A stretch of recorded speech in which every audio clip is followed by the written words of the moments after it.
Local Asbo has arrived.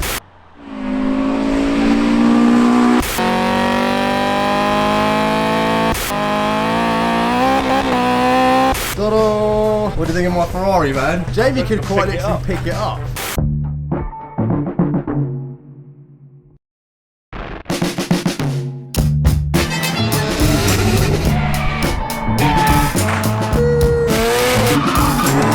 It's hot. Good morning, you absolutely beautiful people. Welcome back to another Monky episode and my latest purchase, a Honda CR-X Vtec.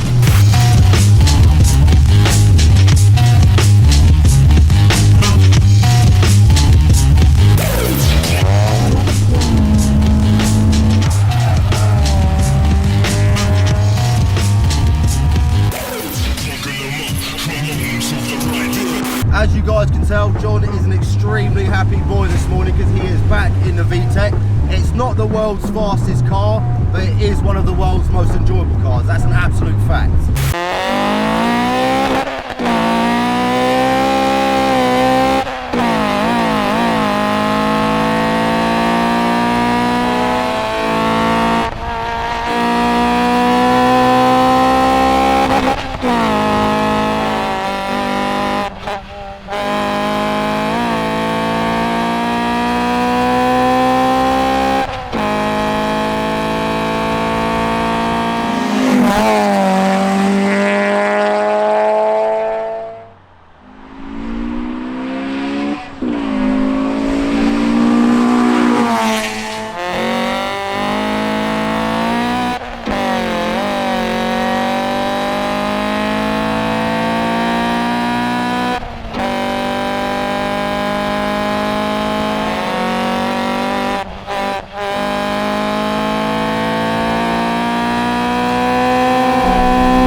Back in the day, there was actually 3 CR-X models. You had the Mark 1, the Mark 2, which is this one, and the Mark 3, which some of you remember was the Del Sol, which kind of had that crazy trans top.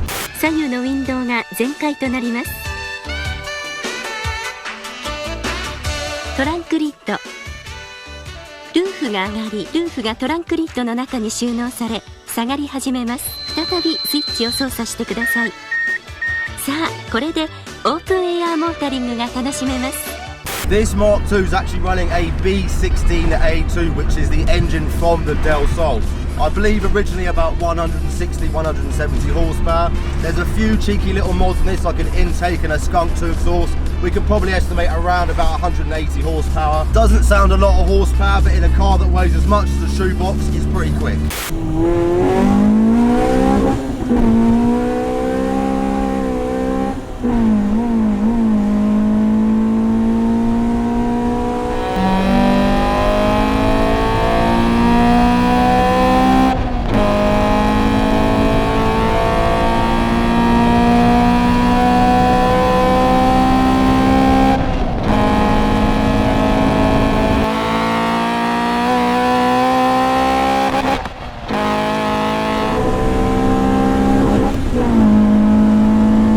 I absolutely love this B16A2. The crossover is really savage.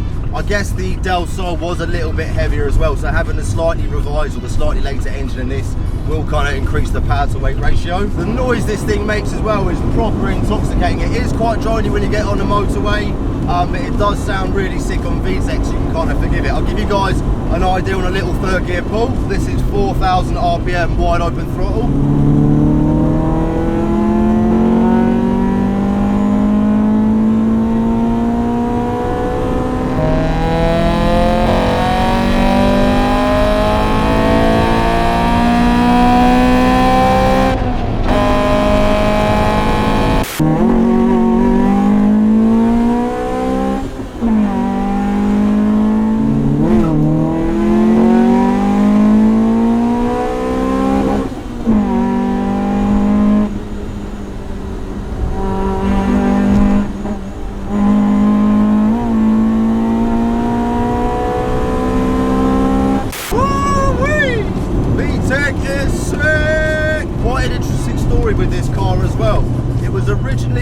exported from Germany. I couldn't quite get my head around that, because obviously in Germany CRXs were popular and they were sold in Europe, but they were, I believe, left-hand drive. So I'm not sure if this was originally imported maybe or exported from the UK to Germany and then it came back, or if it originally came from Japan. It's got a huge amount of Honda service history, this car, and it was actually serviced at main dealers quite late into its life. And if you look at all the early paperwork, it's all from Honda in Germany. We'll do a little second gear pull for you lovelies.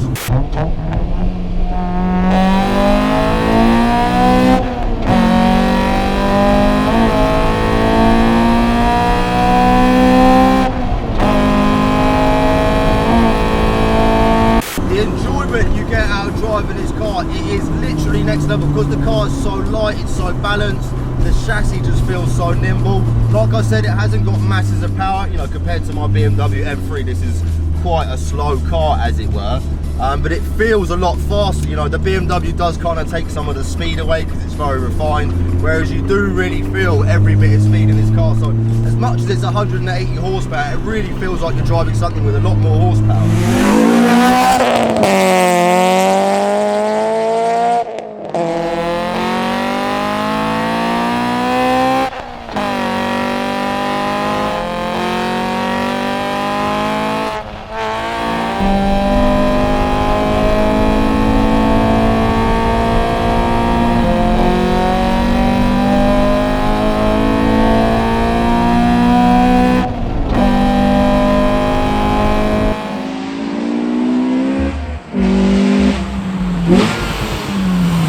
This CRX is also in fantastic condition. A lot of them did get modified in the old days, a lot of them got rusted, a lot of them weren't looked after.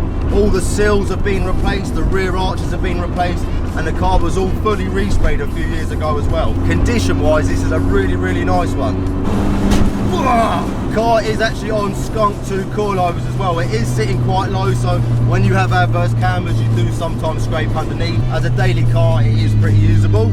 Some of you Honda CRX enthusiasts in the audience will notice that this is a little bit different because it's got a VTEC rear and it's got a 16 valve front. Now this is actually original VTEC, which is the top model they did, the most powerful one. When it came in from Germany it actually had a body kit on it, and the chap that bought the car couldn't actually find a VTEC front end at the time. There were sort of minor differences. I believe the VTEC ones had slightly smaller headlights and a slightly wider bonnet, but yeah, only the sort of real trained eye can really tell the difference.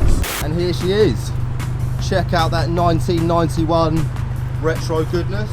Pretty cool as well if you look at the number plate, just like J-Lo, and to be fair, that arse does look pretty lovely, just like J-Lo's bum. As you can see, original VTEC model, so that's the rear of a VTEC, 16 valve front.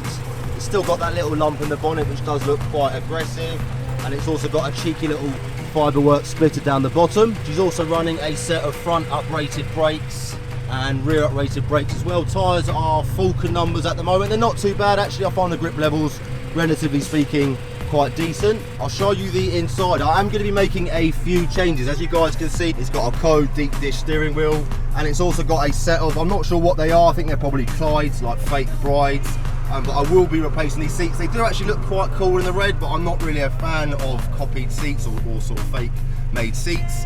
And I've actually bought a set of DC2 seats, absolutely mint. I met a lovely guy up at Ace Cafe a few weeks ago, and he sorted me out a lovely set of mint condition DC2 seats. I've also got a DC2 non-SRS, so non-airbag steering wheel to go on as well. Very, very cute.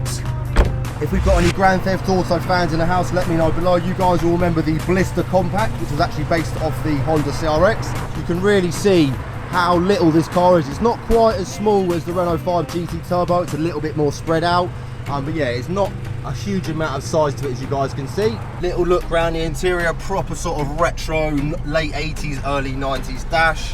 All the interior plastics are in lovely condition. There's a couple of little small marks on the dash, but bearing in mind this car is 30 years old, I think you really will struggle to find another CRX like this. That's all the stereo, the heated controls. Obviously you guys want to see the magic. It's also got a 421 manifold, which then joins up to the Skunk 2 exhaust system. Like I said in the car before, custom intake, Blitz SUS filter. We've got a smaller aluminium radiator, cheeky little oil cap there, and I think that is pretty much it. You can just about see the Skunk 2 coilovers popping through the turret there. And if you look around all the turrets, around all the bulkhead. There's very little rust, there is no rust, a little bit of surface corrosion on the engine component, but relatively speaking, very, very nice condition. One thing I noticed a few of you guys were saying in the audience of my social media is that someone at some point has painted these side trims red. I believe they should be black. Let me know in the comment section, should we kind of return it to its original black, or are you guys happy with it looking red as it stands now? I'll do you a couple of cheeky exhaust revs so you can hear what she sounds like.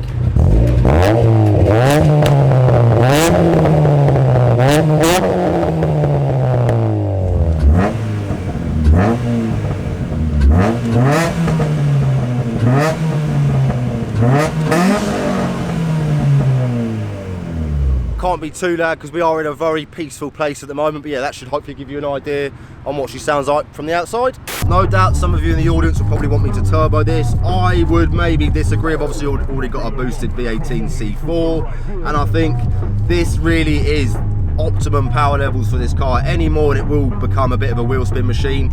Yes, you've got to kind of wring its neck out and do a few cheeky clutch kicks to keep it going, but that's kind of really the magic of the car. You can really use the power as opposed to having 400 or 500 horsepower, which is mental to drive, don't get me wrong, but reality is you can't really get the traction down. It's more of a bit of fun. So I do think I'll probably keep this naturally aspirated in the long run. Anyway, enough jibber jabber. Hopefully you've enjoyed this little walk around of the car. I'm going to give the keys back to John. We'll head up to the farm and yeah, full send.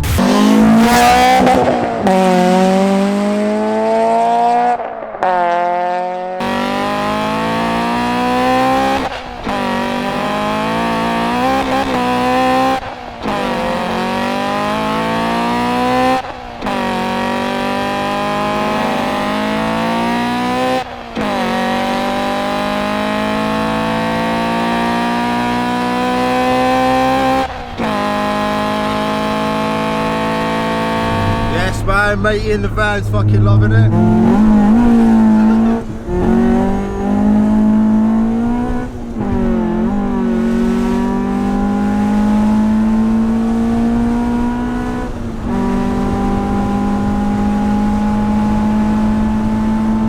What about a Vtec?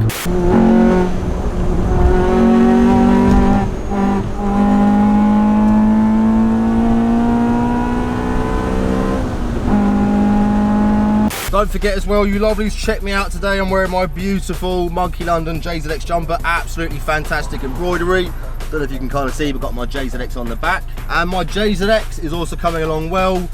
Long story short, fence spot aren't doing the car anymore. Don't want to go into too much detail, but a very nice chap called Martin at MB Automotive. I'm going to chuck his Instagram down here. He doesn't really like Insta wankers as he calls them, but if you guys could go and give him a follow just to show our support, I'd really appreciate it. He's an amazing engineer. He's an amazing mapper.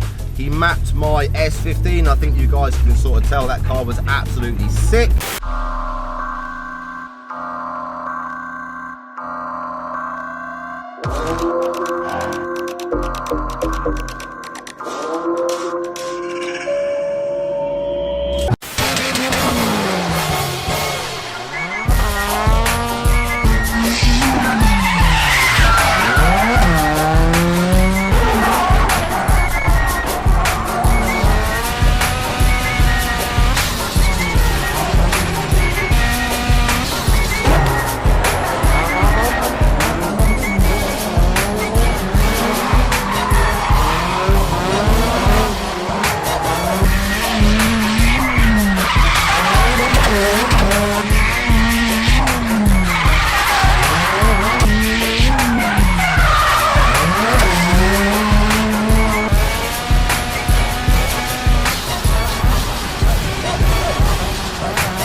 Very excited to see what he does and how he finalises the car.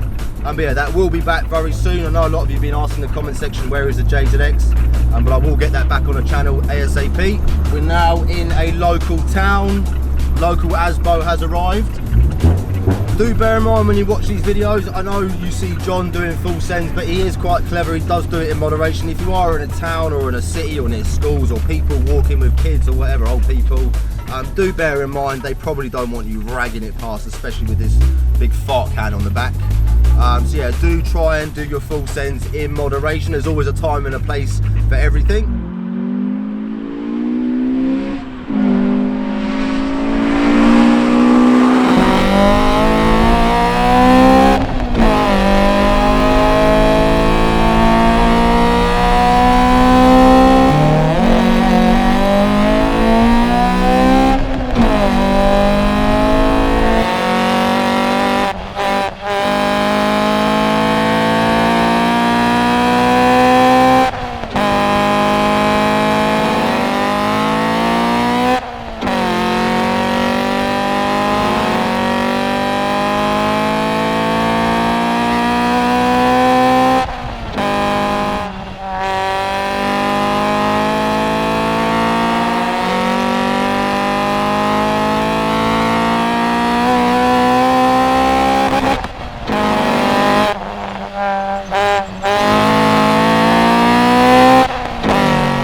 one is too fucking sick. I will raffle it eventually. That is the idea behind doing what I'm doing, but yeah, this is going to be a real tough one because this car is proper sick, man. What do you think of my Ferrari, man? You weren't too impressed with the French car, but this is Japanese. This is more me, yeah, I like this stuff. You like your Jap stuff, nice. don't you? Give her a couple of little revs, man. I reckon you'll get wood.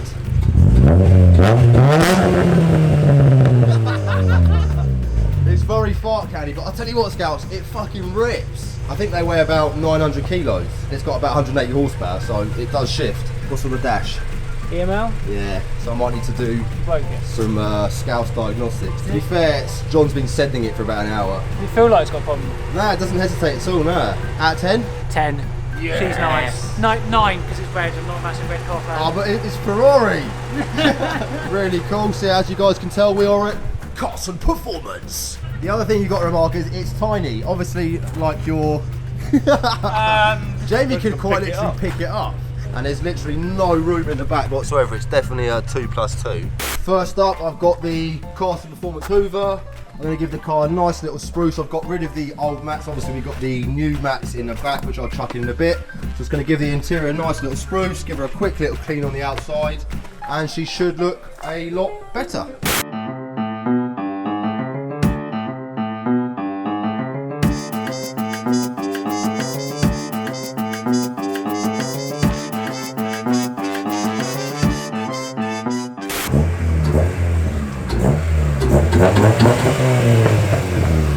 Ta-da! As you guys can see, definitely looks so much better. Now I've given her a nice little spruce. You can kind of see how exceptionally clean all the paintwork is. Kind of cool how they have these glass panels at the back. I've removed the CR-X mats.